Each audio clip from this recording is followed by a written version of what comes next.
Welcome to the Sling N Sauce Podcast with your hosts, Matthew Winrick and Adam Phillips, professionals in the exterior cleaning space, bringing you like-minded, successful business owners in the exterior cleaning and home services area. Let's get to it.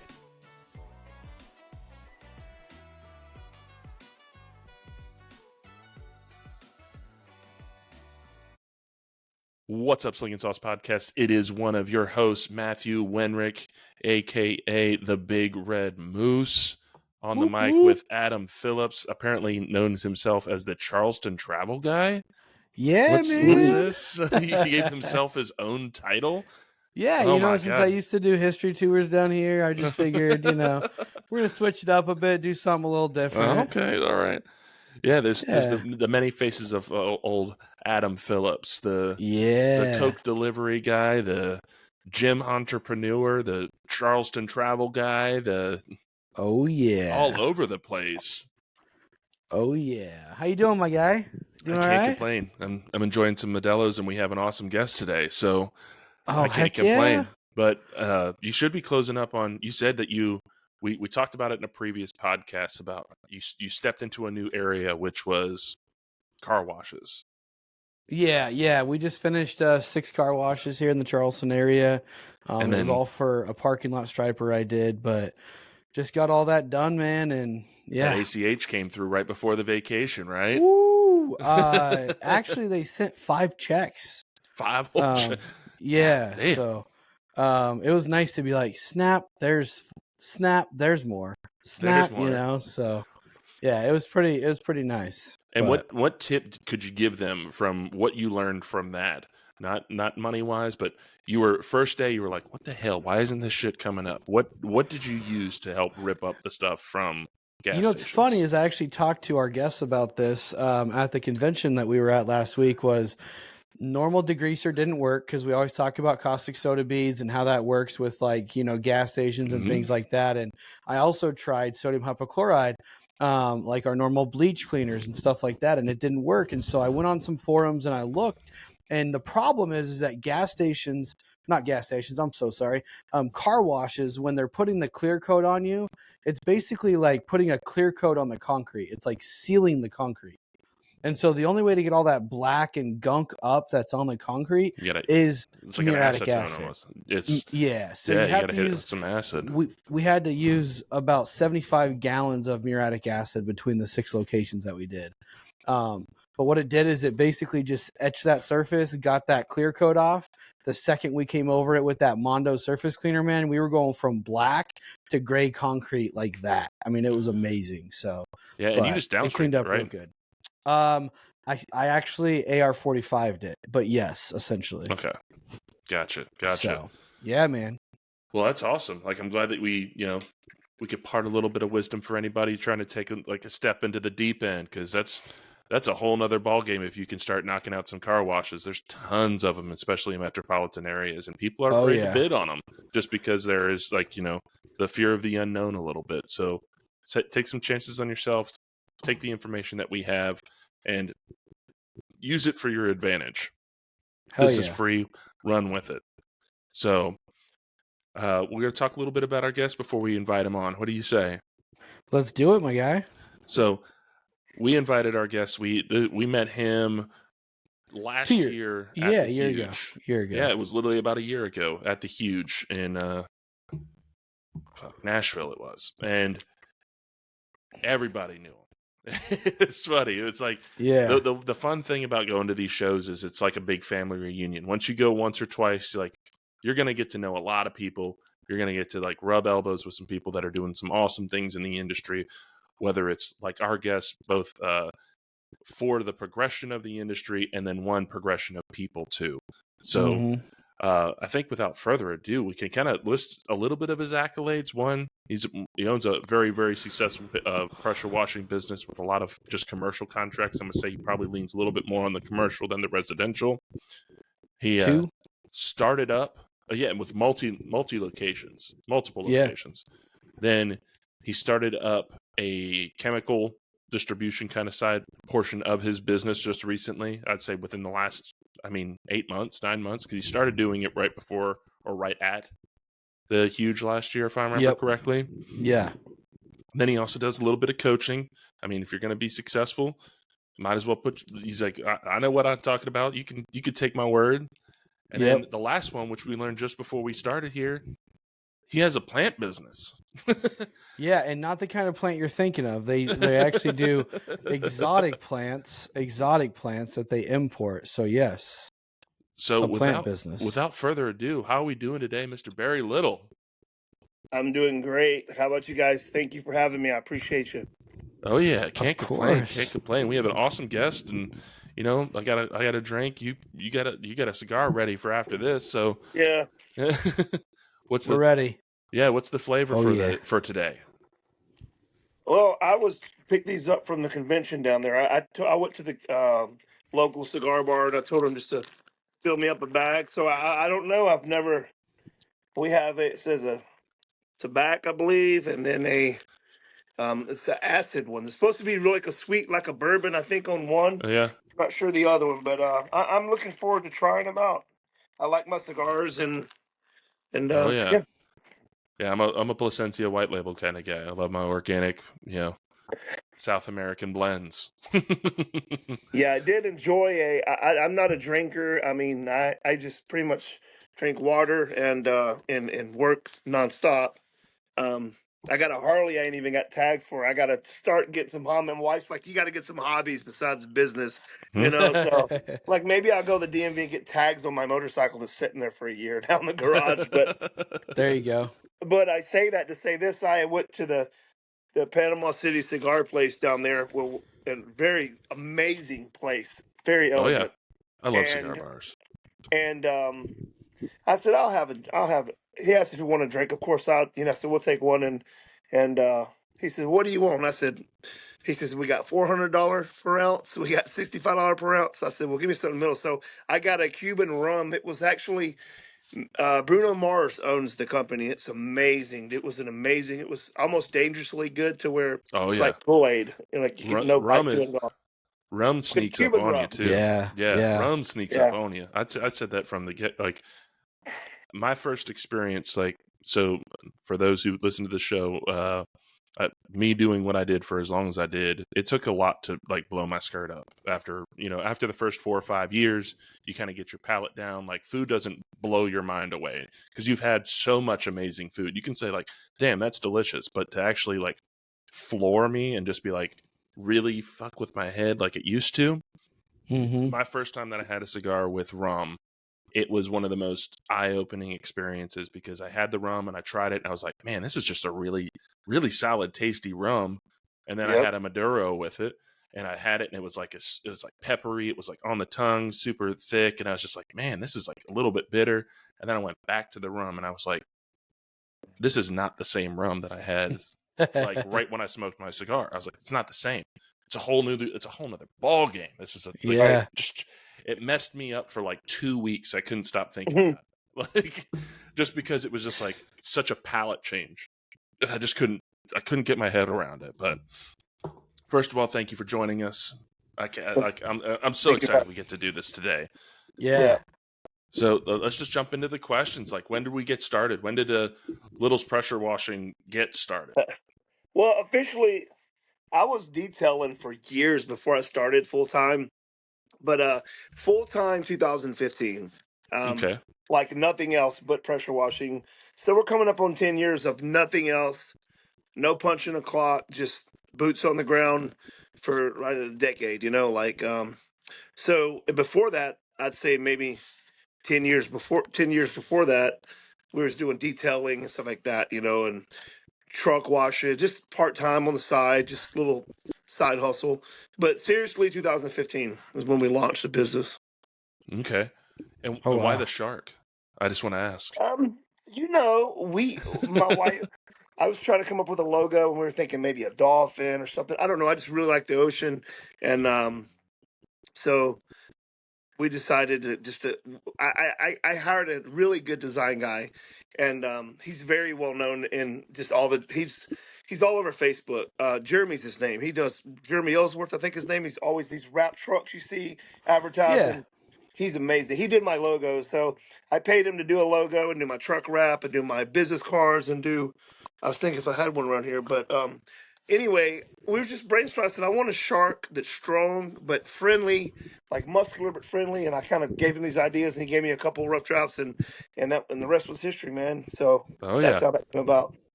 And if anybody wants to see that logo and that shark, just go check out his YouTube channel.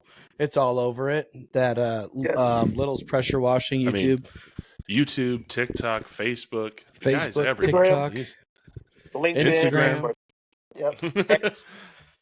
The blue shark is everywhere. Yeah, man. Yeah, I mean, ever since I started seeing you on social media, man, I started going, man, how does this guy do what he does? How is he out there crushing it? I'm gonna turn my light on and show you real quick.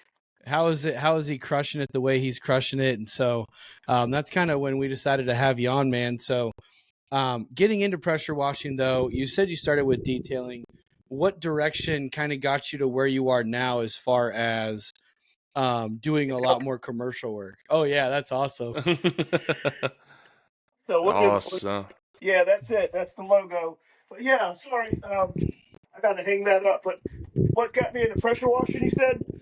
After the detailing, what kind of got you in doing the commercial side of pressure washing that you're doing now? Oh, okay. So I would just do detailing at first. I had some friends that owned some gyms, and I would just pull up there and wash cars while they're working out, kind of like go in, get your car washed while you're working out. And nobody was doing that. So I think it was like All American Detail. It was some kind of, generic tongue-in-cheek name. And then from there, I started getting into fleet washing. I enjoyed fleet washing.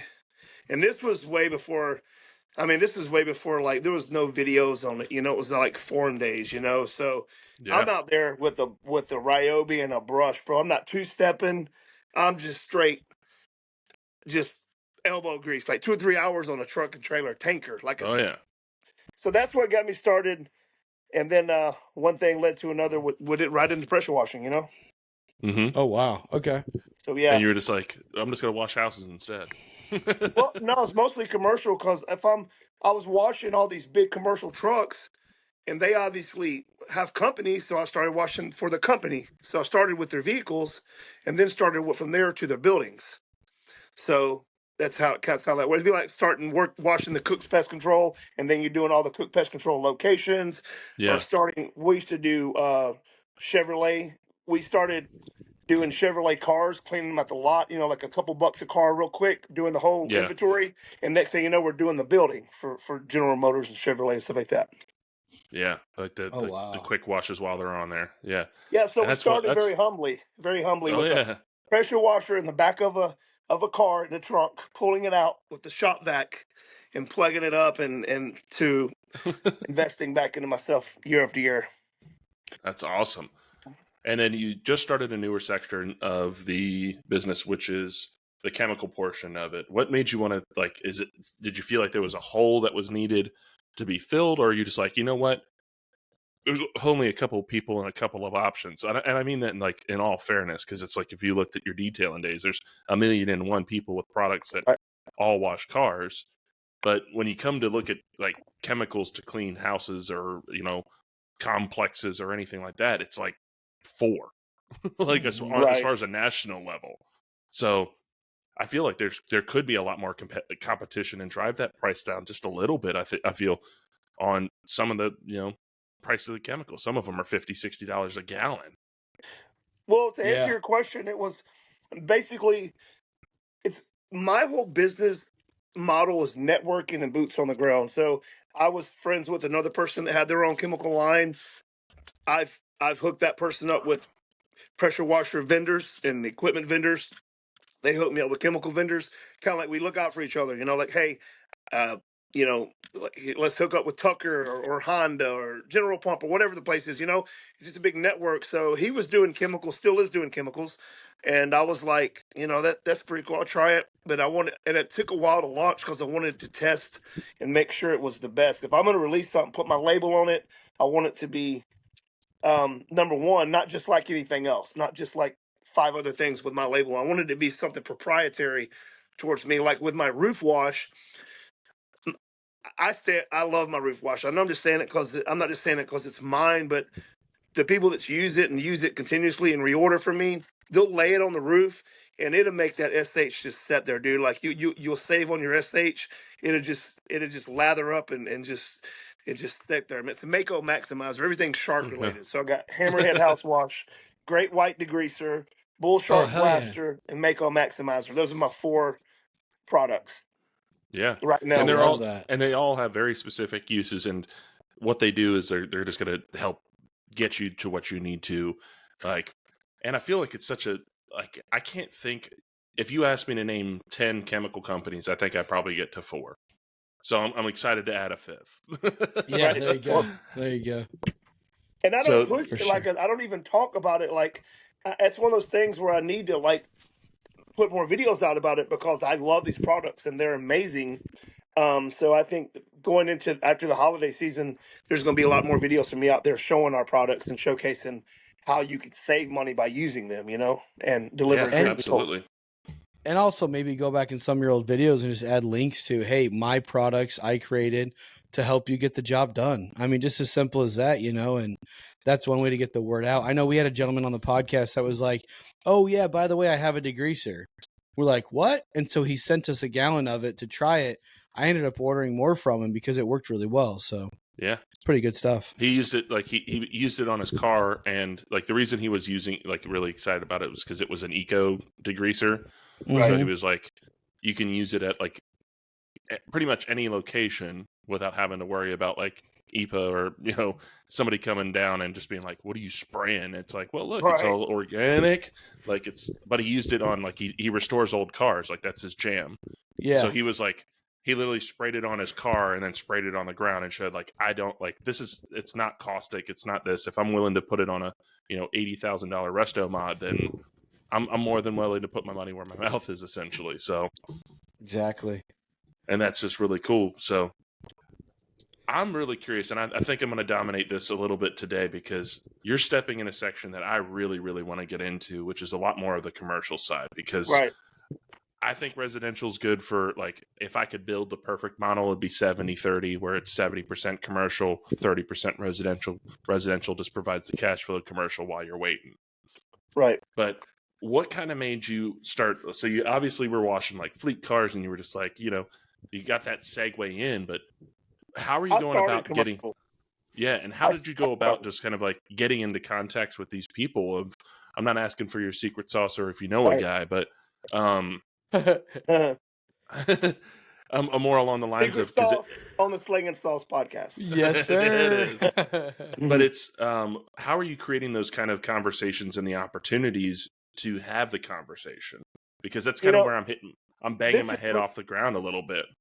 It's really tongue in cheek, man. It's going to sound so just generic when I say it, but what do they say? There's no luck. It's when preparedness meets opportunity, right? Oh, so yeah. with that being said, I'm going to piggyback on that.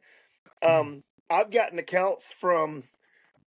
I can speak on 2 or 3 big accounts that I have that for just being at the right place at the right time and people seeing me work, right? So I got one big account just from just going in gas stations and putting my cards on the counter, man.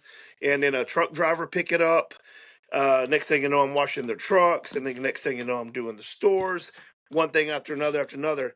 I'm washing a gas station, and a manager comes in to open up their restaurant, which is right across the road. And I end up getting half the entire company, 100 locations from them being there. First, I picked up 20, the region. Yeah.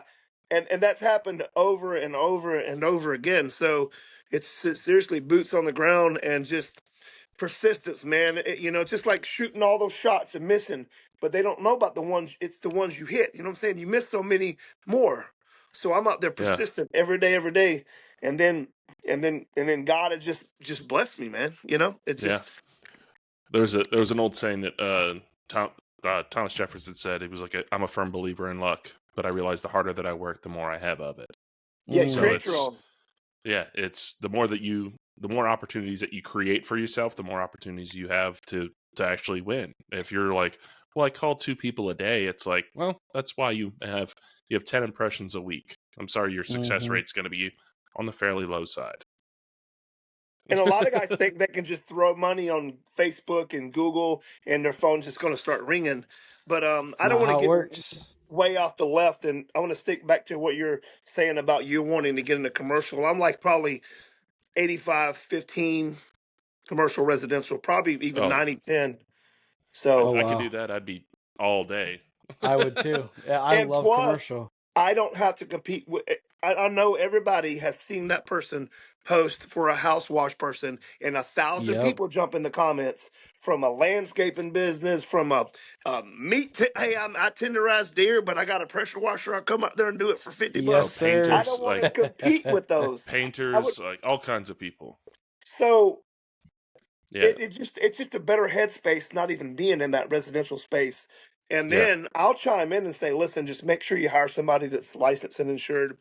And a lot of times you'll see that comment of me not even pushing myself, but helping them. They'll be like, hey, well, can you come give us a quote? And I've done that. They're like, hey, listen, we've had people call and say, I'll do it for $50 less.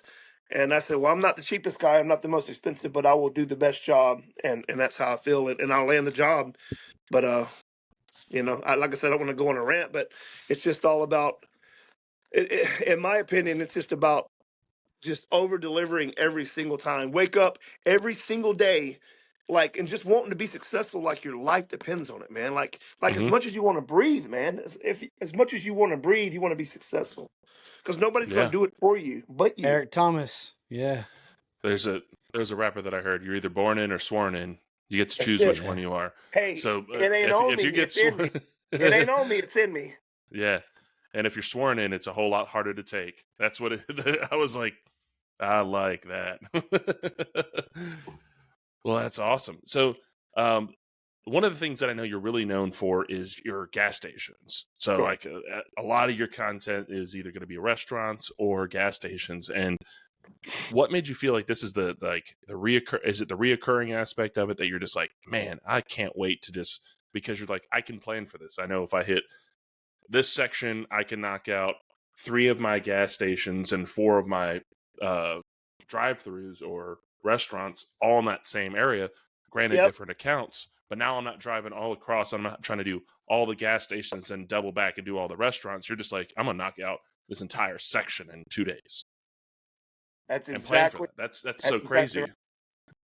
I'm working on my schedule right now for next year, because we'll get into some other things later in the podcast, but I'm working on my schedule for the whole year to where I'm going to know where we're going to be at every single day of the year, before the year hits. Wow. So January 1st, I'll have my accounts lined up on Monday and Tuesday. Wednesday, each day I'll have the account, and then I'll let the companies know, hey, if there's any emergencies, we'll be on standby, because I offer not just doing the job, but I offer hazmat cleanup. I do emergency in the middle of the night. I have a reclaim system. I have all those things that makes me the professional in that space, to where, hey, we can spend 10 grand, 15 grand for a hazmat oil spill, or we can call Barry, who will be here in an hour with the same equipment, and get it up. So that makes it a relationship to where I'm needed like they're needed, Yeah. What did you do to learn? I kind of cracked open a lot with that, but I just want to throw that out there. I was going to say, what did you use, or what did you do to learn how to do that kind of stuff? Because I just had a car wash call me, and he's like, hey, our normal guy's out of town. He's not going to make it. Can you come? We had an oil spill, whatever, blah, blah, blah. And I'm like, I mean, I can. I said, does it need to be reclamated? They said, no, not necessarily. And then they called me back like 20 minutes later. Oh, the guy's coming back from vacation to take care of it.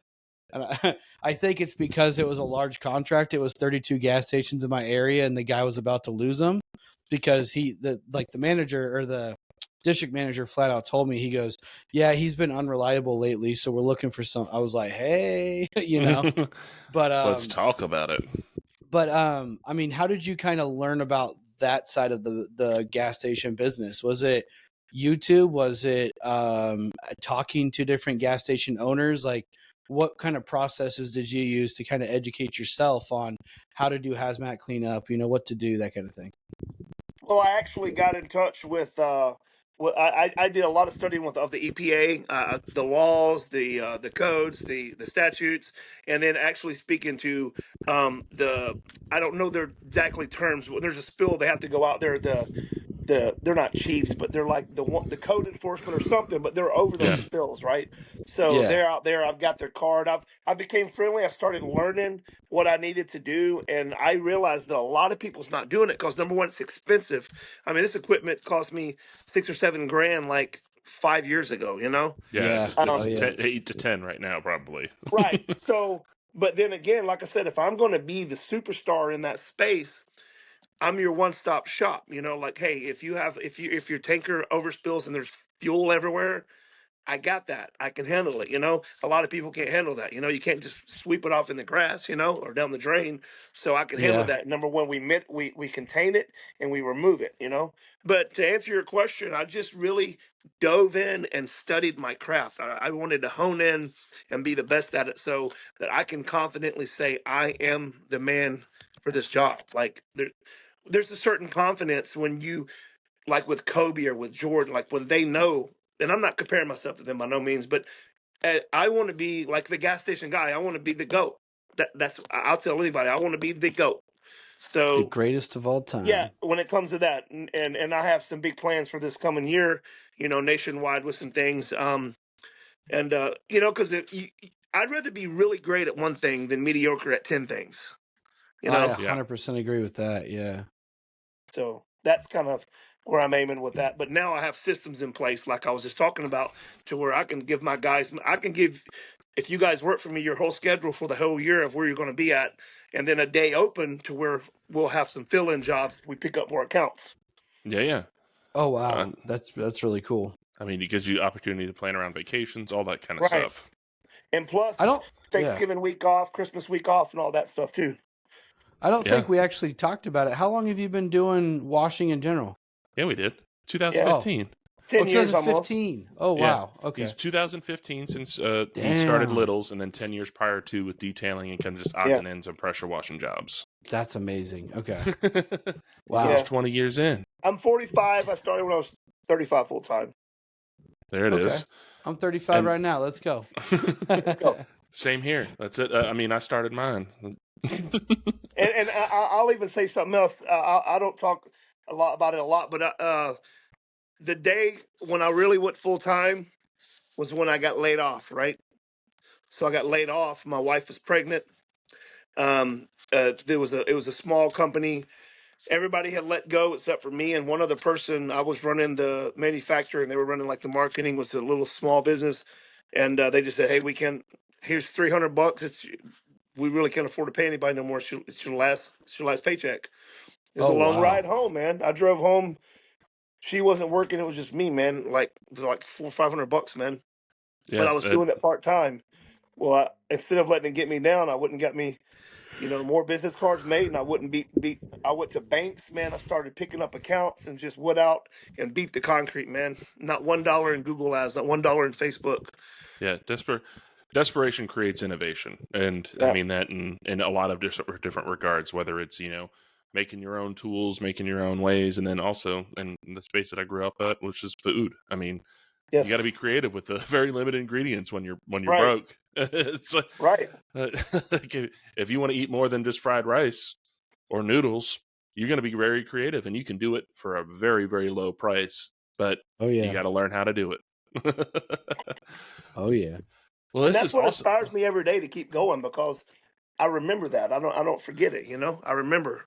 So I want to leave a legacy behind to my children's children. Yeah. Even if they don't want to do. And speaking a little bit into the legacy portion, I think it's your slogan for your business is a good one to kind of just touch on too. It's people over profits, and I firmly believe with having the conversation before we hopped on, and just your post itself, and then all the extra stuff that you're doing outside of it, that your people probably trust you implicitly, I'm guessing, that work for you. Yes. Because I mean, the volunteer work that you said, and I'll let you touch on to that here in a second, but between that and just letting people know, like, imagine if you work for somebody and you knew your schedule for even a month out. That'd be so amazing. I would love that. As an employee, that's mind-blowing. Yeah. A year out, a complete year out. Yeah. So do you mind touching a little bit on like some of the practices that you do? Because like I think a good reference point for some people would be like Tommy Mello, where it's like the people over profits, where he's drilling in that the people that you hire are they going to be your voice for your company. And if you silence that voice, or you hit them with bare minimum pay, or, you know, you don't give them the tools to grow their own personal life, they won't invest their professional life into you. Mm-hmm. So I'm just kind of, go ahead. Yeah.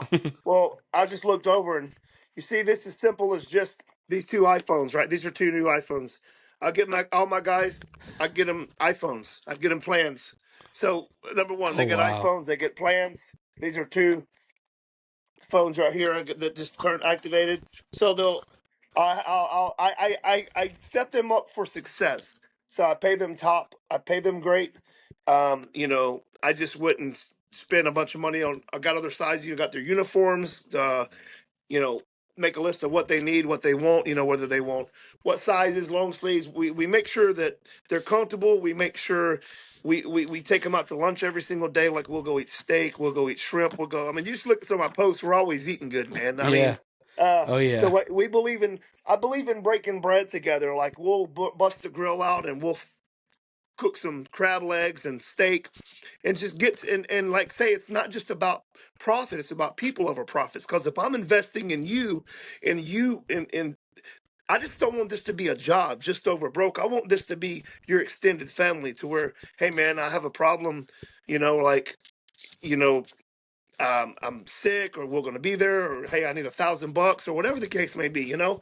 And it's just about, like I said, people think people over profits is a business model. It's not. Like, rising water makes all boats rise. So if I'm looking at this like, okay, how would I want to be treated? Because I remember when I've been let go of jobs. I remember when I was not appreciated, and I said, I never want to be that person that I used to look at. You know, I want to be the person that, man, I love working. I don't want to be I mean, not just the boss. Like, I want to be like Little's Pressure Washer, and we love this company, and create generational wealth, not for just me, but for everybody involved, man. Yeah. You know, I love that. That was one of the things that I took away from Tommy's speech. He's like, he asked the person, he's like, what's your goals? And he's like, do you want to own a home? So you want to own it in the next 3 years? Yeah. He's like, cool. Now that's my goal.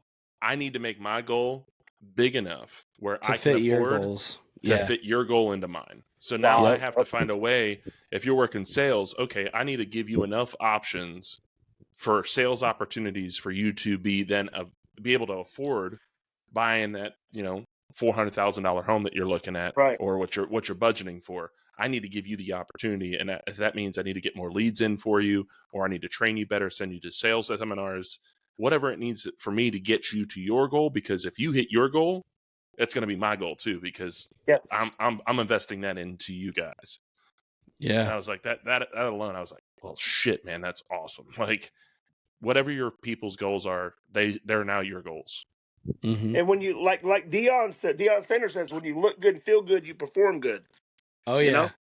Oh yeah. So you're talking to a Colorado guy right there. Yeah. Yeah. I mean, it's like, if you know that you're like, if one of my guys comes to work and they're having a bad day, like, I'm like, hey man, is everything all right? You know, you want to go talk about it? Let's go get some food or whatever. You want to take the day off? Whatever, you know. And that's what it's about, man. It's because I believe if you practice those core things, that you're going to be you have no choice but to be profitable. Yeah. You have no choice to be successful. I mean, it's going to work. The stars are going to align. It's going to happen. You know, may not happen today, may not happen tomorrow, but it's going to happen. Oh yeah. So you talk about, being with your guys, taking care of your guys, fitting their goals within your goals, all that good stuff. I remember last year you had kind of mentioned to me as well. I'm having a charger, guys. I'll go ahead and talk. You had mentioned about coming down and actually doing hands-on training with you and coaching with you. I know that's something you said you might consider this year, but what's one thing that you did when you were doing your training with random guys that you didn't even know? I mean, you kind of brought them into your house, showed them what you do, showed them how you do it. If someone wanted to reach out and kind of like learn a little bit more from you and just kind of get to know a little bit more about the commercial side of things, what's kind of the best way for people to do so? Well, I'm gonna actually launch that. I think. Okay. The the details on that because to answer, that's kind of a two-part thing. I answer what happened last year. Sorry, I didn't realize I might have to plug in real quick. But so I did the training last year, right? And I think I had like 10 guys come, and I vetted them all and made sure that it was the right. Because I've had people call me and they're like, "Hey, man, listen." I've had one company in Georgia. They were like, "Hey, we're doing 1.5 million a year. We just can't crack gas stations. Can me and my operations manager come up there and we just pay you whatever?" And I was like, "Well, that's not really what I'm trying to do. You can just throw money at me and buy me, you know?" Yeah. Because Yeah. I wanted to be a right fit. So I talked to guys and find out where their headspace was. Because if it's not a good fit for them or me, it's not going to work. The Okay. last thing I want to do is you pay me and it not work. I So, gotcha. but one guy, and I've got testimonies from everybody, but one guy in particular never even used a pressure washer and never even owned his home, at his house. And now he's the biggest one in Puerto Rico. He's got a wrap truck. His first contract, I help him with contracts. So when you come train with me, the training's not over when you leave. I help you after the fact with contracts. That's why I only take so many people, like maybe 10 at the most per year, because Okay. I can't obligate myself to a lot more than that, you know? So I'd Gotcha. rather see a good success rate than do 100 people in classroom at one time and then people listening, people not listening. You know, it's totally different. Mm-hmm. Mine's more the Bentley, the Rolls Royce. You know, like to where I can pour into you, you can pour into me. We fellowship 10 hours a day, 2 or 3 days, and you pick my brain and we go over quoting, processing, the techniques, all that. But he went back to Puerto Rico and his first contract was $11,000, and now he's doing all that Wyndhams, the Oh HOAs. wow. He's killing it. Like he's literally the king of the island over there, and never touched a pressure washer in his life before he come over here to visit me. Oh So it wow. makes me feel good to know that it's having an effect. I mean, I can't say I'm changing it, but us crossing paths changed his future. You know. Yeah. Yeah. So Wow, that's amazing. that's just one. You know, that's just one. So. And we've got a video on that too, you know, a review video of them. So if I wanted to move to the Bahamas and start all over again, you could help me go down there and land some contracts day You know, one, I tell maybe? you, it's expensive getting bleach across there because he has to import his bleach and import Oh everything. wow. So Okay. he's killing it way over there and paying all these crazy shipping fees, you know, across the ocean. Gotcha. Okay. Okay. I was gonna say because my wife and I have been thinking we might leave and go to the Bahamas. So Oh, really? Yeah. yeah, might move down there. We'll see. There or Puerto Rico. We like Puerto Rico too. So Puerto Rico's nice. I know a guy it over is there nice. that's pressure washing. Yeah. Yeah. There you go. There you go. I love it. All of I a sudden, love a it. competitor, huh? Yeah. So, hey Barry, do you have your shop up? Is it open? People can go Um, by and buy stuff, or is it just for online sales? yeah, it's online. I was actually in talks today with a bleach company, for getting a big tank out there. But I have a shop. It's I'm just not there a lot. I'm but mostly do online, and but it's littlespressurewashstore.com. But I'm about to fix it and add some things to it. But like I was in talk with I talked to Fierce Chet yesterday, but I just don't want to. I just don't want to have a store and sit behind the counter. You know, I'm a contractor. Mhm. I'm a contractor Yeah. first.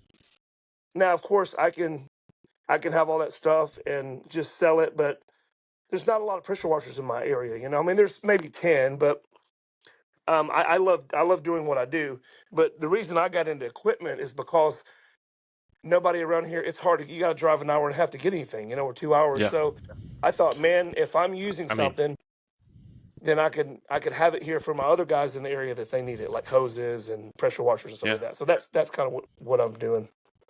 I thought the Gotcha. same thing in Okay. Charlotte. I mean, it sounds wild. There's like I can think of 4 people that sell in the metropolitan area. There's 4 people that sell bleach in the whole entire metropolitan area in Charlotte, and then there's only 2 companies that actually have pressure like commercial pressure washing equipment. I mean, like we have our Northern Tools or something like that. If you had like a 5 to 8 gallon, you could just run and grab a tip if you missed it or something. But I was like, damn, it'd be cool to have, one on the west side of town where I'm at, because everything's over on the east side. So it's like, it's 40 minutes for me to, even in a metropolitan area, to get somewhere to get some chemical or something like that. And I'm like, this is That's wild. crazy.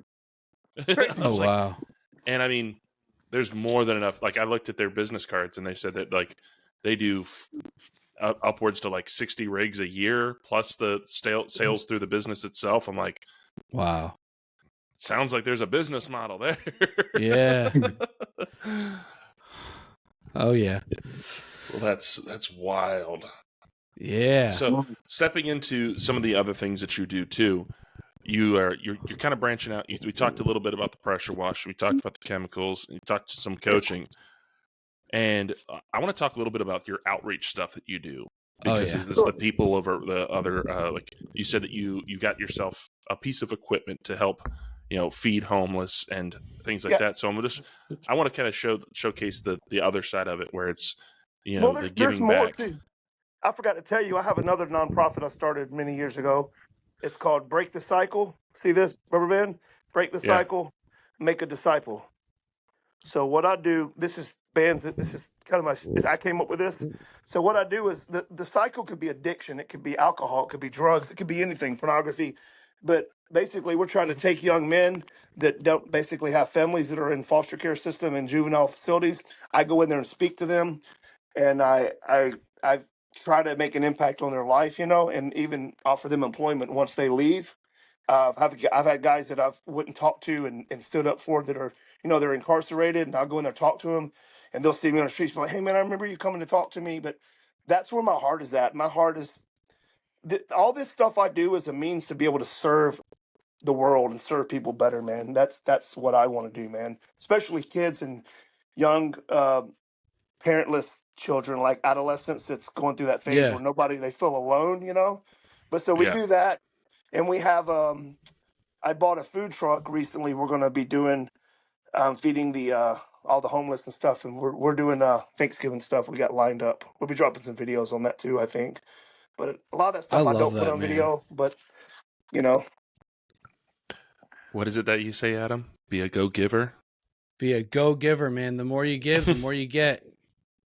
Yes. The more you give, the more you get. There's a great book called The Go-Giver, and it was a book that a real estate agent actually gave to me, and it's basically just talking about you give to people, you help people, you give more, you're gonna get more in return. It's not going to be an immediate response. It's not going to be because that guy donated 500 meals, I'm going to give him $1,000. It's, hey, remember Barry that served all the homeless? We should hire him to come clean that building. We should hire him to come clean those car washes, because he's the guy that's actually out there taking care of people. He's the guy that's actually out there in the community, like doing good, And so it just talks about like going above and beyond, and that you're not doing it for your own self-proclaim. You're actually doing it because it's good. You're doing it because I know you. I've talked to you. You're a man of faith, and so you're doing it because it's right. You know what I mean? And so because of that, in the end, you're going to keep getting blessed. You're going to keep getting the return from it. I mean, it costs you money to do these things. It costs you money to buy a food truck. It costs you money to stock the food truck, and then you got to go find volunteers to run the food truck. And so, I mean, but because you're doing that, I remember a few weeks ago, I texted you and you were down and you were doing hurricane relief. Like, those little things, man. Yeah.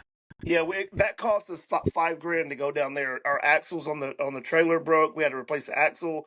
I bought 14 gas cans. They were like $50 a piece. Filled them up with gas. About 50 cases of water.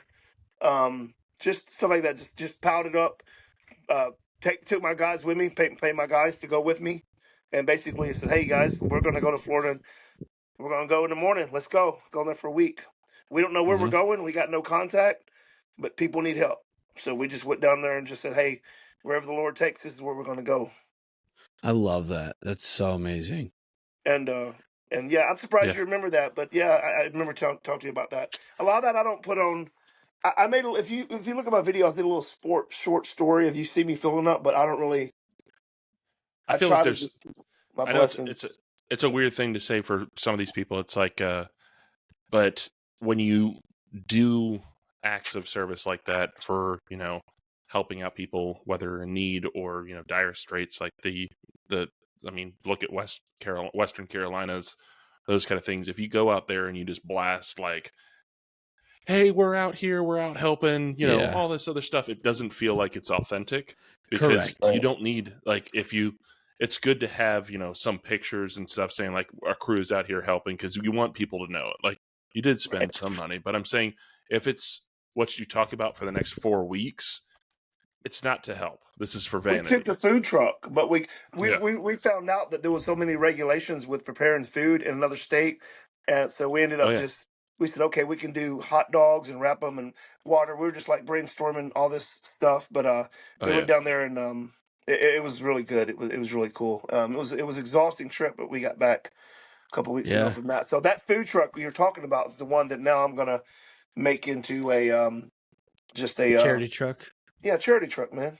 There you go. That's what you should call it. Little's charity truck. That's it. I like it. Maybe I take Little's out because it ain't about me. It's bigger than me. Yeah, that's true. I just say the charity truck. There it is. There you go. The big little truck. The big little truck. There you go. Man. I love it. Awesome. Hey, Barry, one thing we like to ask all of our guests, man, and maybe you've got something rattling around up there, is what is a word or phrase, something you live by every day that motivates you, gets you out of bed, motivates your guys, something that you do? We like to call it like a quote of the day, but we don't want it to be like a quote you have to use from somebody else. So it could be something that you just wake up and say, get your ass out of bed. Whatever it is, like what's something that you use to kind of motivate yourself? Well, every morning I wake up, I'll say a quick prayer, man. And even if I may just be walking through the house or in the shower, and it's just a thankful. It's not asking for anything. It's not saying let this happen It's just like thank you for this day. Thank you for and I'm just like thank you and renew my mind. I always ask to renew my mind and my heart so I can see things the way I need to see them. And I also remember that a lot of people didn't wake up today. Yeah. No. So we got the opportunity to live and see another day. It's on us what we do with that day. So I can be an a-hole and go out here and just be mad if I'm in Starbucks line and don't get my coffee. Meanwhile, there's a guy holding a sign over on the road next door. So that I just try to make them. To answer your question, I also say to myself, let's make each day better than the one before. Like, let's make this next day the best, man. And I'll say a rewarding, even though I don't put out there like, hey, this is what we're doing. We're over here volunteering. But the most rewarding thing, short of like my Father in heaven, because the Bible says what you do in private, what you do in secret, your Father will reward you in public, So we're going to be rewarded in heaven for the things we do down here. So he sees it. I don't care if anybody else sees it. My Father sees it in heaven. But the most rewarding thing I want to share with you guys and everybody watching is when my daughter, who's 7 or 8 years old, will go out. She always gives every bit of money she has to anybody that's on the street. She'll give a $20, $30. She's like, Mama, can we go buy this guy some food? All the homeless people. So she sees us doing that. And so my wife will call me and say, hey, man, we have no more change. Elena gave $25 to the guy on the corner. I was like, that's awesome. That's awesome. So that's rewarding, man. Seeing those fruits, even though I'm not going to tell people what I'm doing, those little eyes, my children are watching me so they can grow up and carry it on to the next generation. They say kids see, kids see. That's how they learn versus like just telling them what to do, right? They learn by watching you do what you're doing. So when they watch you giving, they're going to learn to give. And it works both ways. It's like if you don't talk to people the right way, if you don't like service workers or how you handle like your vendors or even each other, you're as partners. Like if you're constantly bickering and you don't do it in private and you don't have conversations, they see it and it impacts them where it's they're always watching. My daughter, every time she goes to see Santa Claus, even when she was 6 2 years ago, she would always say, hey, what do you want for Christmas? She's like, I don't want nothing, Santa. I just want you to bring the poor people toys, kids that don't have toys. And bro, you talking about having your heart melted? My freaking heart melted when my daughter got up there and said, "I don't need anything. I just want you to bring the poor kids toys." And I'm just like, wow, dude. God is so real, dude. I did This is this. awesome. I did this. It's like, yeah, it's like, yeah, I ain't gonna lie, it's a proud daddy moment, but I gotta just like, oh yeah, there's some back pats there. yeah, That's amazing. But, yeah, that's amazing. But well, heck just yeah, leave the world a better place and be the change you want to see in the world. You know, like Gandhi said. You know. Oh, I love that. Or Michael Jackson. I'm talking to the man in the mirror. That's awesome. So, as always, thank you guys. I would like to thank Barry for joining us. If somebody wanted to reach out to you, what do you think is the easiest way to do it? Do you want them to send you an email? Just reach out to you on socials. And let's first of all, guys, we always when we ask to reach out to some of our guests, please be respectful. Try to do it like during, let's say, operating hours, where it's you're not like sending them a message at 10:30 at night asking about how do you bid on gas stations. We're not doing that. we if you want to, right. hey, I call me anyway. now. I have this guy trying to. I know, but yeah. I don't want him to be from the Sling N Sauce. So no, for sure. We're trying to we're trying to be the change we want to see. Matt and Adam said call you at 1 a.m. and ask about this canopy. yeah. I was wondering about that plant business you got. I'm just kidding. Oh yeah. We didn't even touch on that very much. No, we touched on that a little bit. But yeah, I got that'll be episode 2. Yeah, we'll do episode 2. We'll save that. But that's going to be bigger than that's bigger than the pressure washing business, bro. Like my wife is killing it with all the 250,000 followers. So stay tuned if y'all want to hear about that. But it's Little's Pressure Washing Service at Gmail, and I will be releasing the details to the training. It's going to be very selective, very few, very hands-on, and it's about, you know, once you come train with me, like we're friends. Like I help you, you know, with your journey, because I want to see you succeed. You know, it's if everybody under me is doing good, then that means I'm doing something right. You know. Yeah, and I don't say under me like anything below me, but anybody I'm training and bringing up with the methods that work for me, you know. And I'll attest to that. One of my most favorite things about cooking was when I trained chefs, because when I see them get to an executive chef level, or you know they do something badass in the industry, I had my proud dad moment where I was like, they graduated from like somebody that used to work for me to a peer. And it just see them having, like, I gave them the tools to be to that level, and seeing them either go past me or all that stuff. And then it's such a rewarding feeling to see somebody take a craft or a business and transform it and give them the tools that they can create a life for themselves. Like, I know cooking is it's not pressure washing where you can like go make $200 in 3 hours, but the more tools you have, the more employable you are, and all the other things. And to give people those kind of things, and then see it reap its rewards, and then even get a shout out, it's such a rewarding feeling. Good stuff, man. Good stuff, brother. But thank everybody for listening in. I know that we're about to hit the holiday season, so we're going to try to get a lot more people signed up, and I know Adam and I have some great plans for the upcoming episodes. One of the episodes that I know we plugged a couple of times before, but we're still trying to look for some people, is new business owners or people who are about to start their businesses, and sit down and have a conversation. We want to make it a full episode where it's just very transparent about like, hey, what's a CRM? Hey, what's this? Like questions if it was like new business ownership, and hell, we might even bring Mr. Barry in to kind of talk about it too, where it's just a little bit of guiding light and getting people on the right path of opening their businesses, flatten that curve and those trials and tribulations that are unnecessary because you're just maybe afraid to ask a question, or you don't know what question to ask in the first place. You don't know what you don't know. So don't know what you don't know. I'll say this.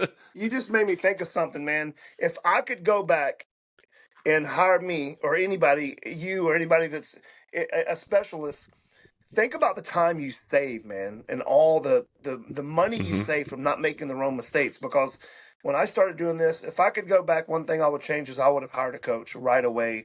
I would have hired somebody that has more knowledge than me to flatten the curve. You're right. I mean, we all think we can be the best at everything, but the thing is, we don't need to be I don't need to be the best person that surface cleans or roof washes or works on equipment. I need my time's better spent letting those people that shine in those positions do that. See, I want to put people in the positions so they can shine, so we all shine as a team.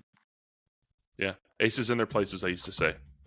If it's somebody that's, technique driven, like concept, that's like, oh, if I could go outside and work with my hands, this is my favorite thing to do. Pressure washing's your gig. If I take you and I put you in a CSR position, I'm only setting you up for failure because it's just not something you're impassioned about. Right. Mm-hmm. I love it. So Yes. if you fall into those kinds, or even if you know somebody that wants to possibly join us on an episode for starting your business, reach out to us, Sling N Sauce Podcast at gmail.com, or any of our socials. Also, like, subscribe, comment on any of our posting, helps us drive up our information. And then I know that Adam and I talked about it, but we're really close to rolling out that YouTube channel too. So if you want to see our faces and get to know us, I know that it's hysterical because we met a bunch of people from our previous episodes, and they're like, there's no way that you're the same person because I'm not this big on their screen. I'm about 6'8", 315. So yeah. But so where can we find your podcast at? Where all can we find the podcast at? Everywhere. It's everywhere. I mean, good deal. Yeah, it's here. I can pull it up even just on the conversation that we're having now. It actually goes out to like a platform that sends it to 25 different spots. Yeah, good deal. So I upload it once and it goes out to that. But I know iHeartRadio, Spotify, Amazon, Google, Apple.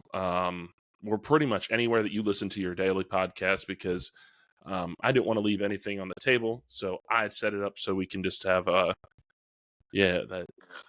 Podcasts, Spotify podcast page. It has its own website, so if you don't know, if you don't listen to it and you just want to listen to it on the web, Amazon Music, Audacity, Deezer, Ghana, Boomplay, so everywhere your podcasts are. Yep, good deal. Anywhere you listen to it, we're there. The only thing that we're not on is YouTube. I gotta start getting on the podcast then, man. I'm gonna go sign up tonight. There it is. There you go. Well, thank you guys, and we'll catch you on the next one. Peace. Peace.